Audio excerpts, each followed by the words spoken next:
كويس هاي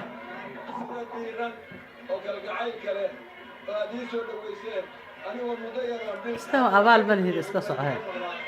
ما عدم مسوق البوصاص اللي ما يتكلم سود الله ومقعدره عبد الرحمن الشيخ محمد فرولي ayaa soo dhaweyntiisa kadib waxa uu shir jiraacid uu ku qabtay hoyga uu ka degan yahay magaalada Garowe isagoo ka waramay marxaladda siyaasadda kala guurka ee xilligan ka jira dalka Soomaaliya waxaana marka hore uu ka waramay inuu u tacsiyadeeyo geeridii ku timid Allah u naxariistay madaxweynihii hore ee Puntland General Maxamuud Muuse Xisi Cabde isla markaana ku baaqay in garoonka diyaaradaha magaalada Boosaaso loogu magac daro General Cabde Muuse حاسكيسي يويل كيس عرض بحنو تحسيني أمس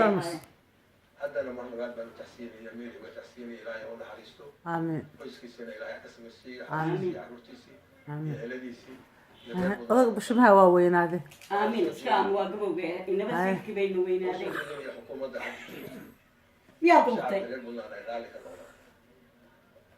aeroboortka boosaaso isagaa bilaabay كلين قسكان يا أخي هاي geer malaalka isagaa taagay حاجة هلا يدرو يا لا قدر يملوا روح أنت هاي اسكسع ranwaygana ciidda isagaa dhigay هاي anugu baaristiisii iyo waxaan lahaa حاجة سطا ور سليماني علي سليماني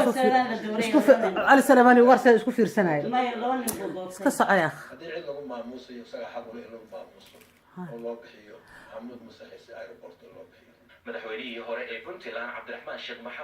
حسن marxaladii ay soo martay doorashada madaxweynaha dowladda federaalka Soomaaliya waxa uu sheegay in madaxda Puntland ay ka qayb qaateen kaambeynka ay xubnaha musharaxiinta ugu jireen doorashada madaxweynaha waxaana uu sheegay in madaxda Puntland oo xildhibaano iyo wasiiro ka tirsan ay ka ambabaxeen magaalada Garowe isla markaana Muqdisho ay u tageen sidii ay hawsha madaxtinimada dalka uga safan lahaayeen xubnaha musharaxiinta ka qayb gashay doorashada madaxweynaha dalka Soomaaliya أما كده xildhibaankiisii ديري oo wada socda madaxweynihiisu hogaaminayo murashaxiintii badnayd anu aan ka mid ahaa ayay mid kala safteen oo ceeb sameeyeen arrintaasna ma ahayn wax iyagana ku habboon dadka reer Puntland oo halkaas iska sharaxay iyo shacabkiisana ay ku maslaayeen ma lahayn hase yeeshee labadaba ninkii sameeyey isagay u taallaa nimankii madasha ka mid ahaa ama gobollada ka yimaadeen ama xarunta ha joogeen dhagax baa la gedoomay canqowgayna ka jabeen waana ceeboobeen Universal TV ما كان متأثر Garowe لك أحبال لك الدوام